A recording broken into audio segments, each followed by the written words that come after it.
How's it going, guys? I hope you guys are having a great week. So it's that time of the month again, guys. It is time to talk about the top 5 games coming out this month. So here are the top 5 games coming out in November 2017. And I'm going to do these by date order for release. So we're starting off with number 1, and that is Call of Duty World War II, set for release, or it's already come out actually, on the 3rd of November.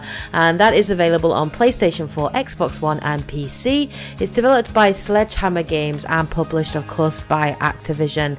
Now, following the success of Battlefield 2, it's not surprising that the makers of Call of Duty have decided to go back to their roots and to move away from modern warfare. And a lot of fans of the series have been clamoring for this for quite a long time. So Call of Duty is going back to its roots, and it's going to be set in the European theatre of World War II. Now, we haven't had a game set in Europe in World War II pretty much since the heyday of Call of Duty World at War back in 2008. Now, the game's story centers around a squad in the 1st Infantry Division and follows their battles across the Western Front.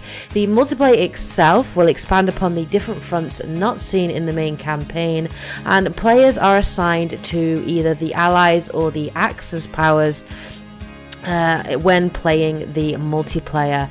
The second game coming out it's not really a full game. It is actually a DLC, but given the amount of content in it, I class it as a kind of a game for the value for money, and that is Horizon Zero Dawn, the Frozen Wilds DLC pack, which is set for release tomorrow on November the 7th, exclusively on the PlayStation 4. This is a continuation of Horizon Zero Dawn from Guerrilla Games and is priced at $15.99 in the UK, $20 I think in America, and it promises a 15-hour campaign, which is huge for the content, and it's really great to see Guerrilla Games producing something of such quality and scale. Now, for those of you that might not know, I was a massive fan of Horizon Zero Dawn. It is definitely in one of my top 10 games of the year. It's a fantastic game and a must play for any owner of a PlayStation 4. I loved the character of Aloy, and I'm very interested and excited to jump back into the world of Horizon Zero Dawn, and the Frozen Wilds looks epic. It introduces gamers to an entirely new area called the Cut, which is a region north of the map on the border of Banuk territory. We will get introduced to a brand new tribe. It promises to expand on and explore Banuk culture in more detail. It also promises to have enhanced graphics, improved cinematics, facial animations, body animations, and some beautiful looking snow effects, which, if any of you that know me, I am such a geek when it comes to water and snow effects in games. So I'm really so excited to see what they produce here. We will be introduced to new wildlife as well as some new quite lethal looking machines, including a Scorcher, which is kind of like a wolf type creature or machine that spouts fire. And it's so fast, so quick, and looks just heaps of fun to fight against.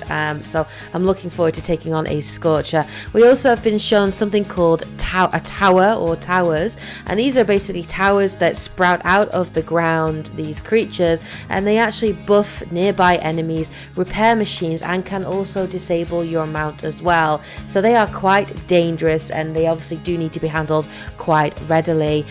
You can access this new area, a new location, early on in the main campaign, but it is recommended by Guerrilla Games that you tackle the DLC when you are roughly around level 30 or above, simply because of the difficulty level and some of the new creatures that you're going to face in this new area. Of course, Aloy will get new weapons, new outfits to go with this, and also we've been promised and shown a new skill tree called the Traveler skill tree, tree, which lets you do things like deconstruct rare items, increase rare loot drops, leap off your mount to perform a powerful attack, and lots of little things like this. So I will definitely be playing Horizon Zero Dawn: The Frozen Wilds.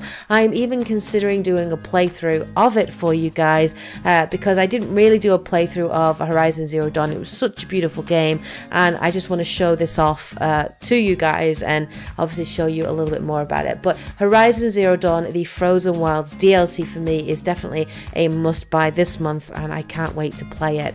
The third game coming out again on the 7th of November is Super Lucky's Tale, which is coming out exclusively on the Xbox One and the PC. It is an indie 3D platformer developed by Playful and published by Microsoft Studios, and is a sequel to Lucky's Tale.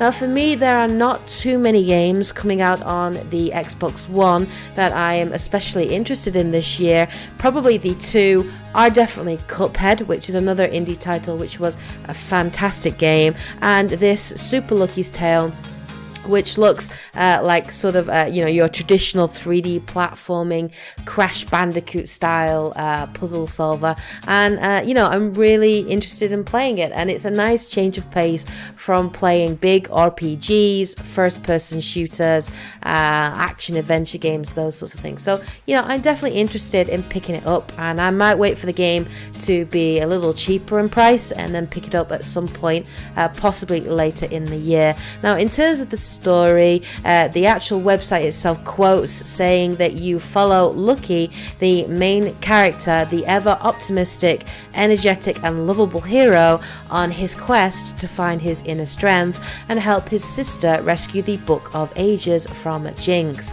Jinx is the scheming and mysterious villain trying to reshape the world, but for what reason? And that pretty much is just a vague summary of the story. Now, I haven't really looked into too much detail on it, but it looks fun, it looks cute. I like the design of the characters, and platformers are fun and they're a nice change of pace. And I played Mario Odyssey recently and really enjoyed it. So I'm interested in playing more platformers in this year and checking them out.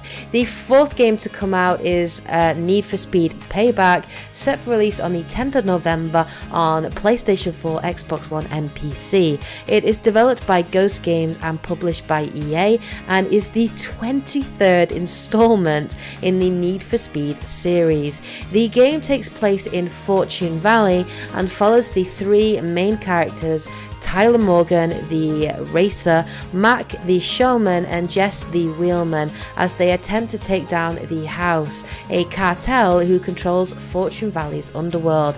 It is set in an open world environment, and the game will focus on action driving, where the three playable characters will work together to pull off some pretty epic action movie-like sequences. I saw a gameplay trailer for this at E3, and I have to say it looked like a lot of fun. I am a fan of the previous Need for Speed games. I've always preferred the Burnout series over Need for Speed, but it looks fun, and if you're into racing games, then this definitely might be a game that you want to pick up this month.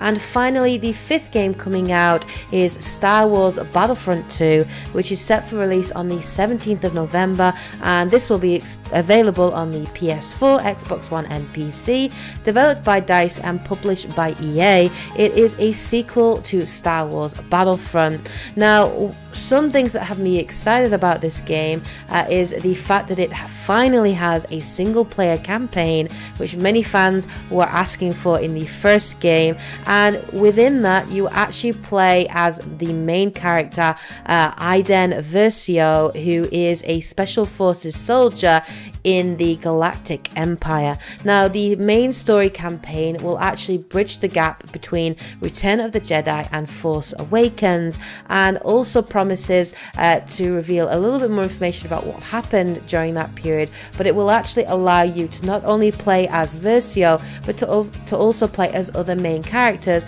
including Luke Skywalker and Kylo Ren. Now, I love the idea of playing a main story campaign from the viewpoint of the Galactic Empire, or a soldier within the Galactic Empire, and just the cinematics and the ideas I've seen of the story looks great. So it's set in that 30-year gap there, and I can't wait to check it out and obviously see what the story campaign has to offer. Now, Battlefront 2 promises to be bigger and better than ever.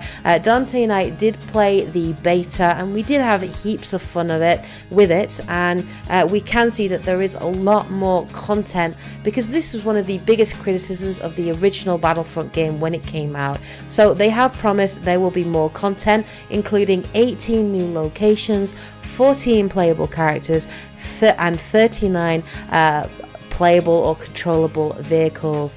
The multiplayer will be set across all 3 Star Wars eras, and gamers will be able to play a number of different game modes, including Starfighter Assault, finally Space Battles, so happy to see this addition, Galactic Assault, which is a huge 20v20 mode, Blast, Strike, and Heroes versus Villains. As well, there will be an arcade mode which will offer local co-op split screen or versus split screen as well. Now, some of the new additions, of course, is the increased focus on class gameplay, where gamers will be able to choose from 4 specific classes, including Assault, Heavy, Specialist, and Officer classes, each of which will have their own unique set moves, abilities, powers, and weapons. The battle point system has replaced the token system, which is a much better system where you are rewarded for playing the objective, playing with your teammates, kills, and so on.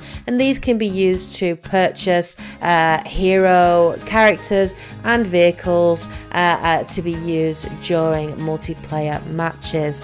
Now, one of the biggest controversies, of course, with the game at the moment is the new star card system, or the returning star card system, but the way in which it has been linked to the loot crate system in the game. Now, in the beta, this was, I have to say, quite terrible, and it really did feel like pay to win.